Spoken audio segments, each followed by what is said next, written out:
Sumasampalataya ako sa Diyos Amang makapangyarihan sa lahat, na may gawa ng langit at lupa.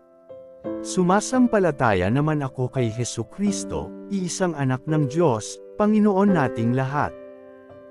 Nagkatawang tao siya lalang ng Espiritu Santo, ipinanganak ni Santa Mariang Birhen. Pinagpakasakit ni Poncio Pilato, ipinako sa krus, namatay, inilibing. Nanaog sa kinaroroonan ng mga yumao. Nang may ikatlong araw na buhay na maguli, umakyat sa langit, naluluklok sa kanan ng Diyos Amang makapangyarihan sa lahat.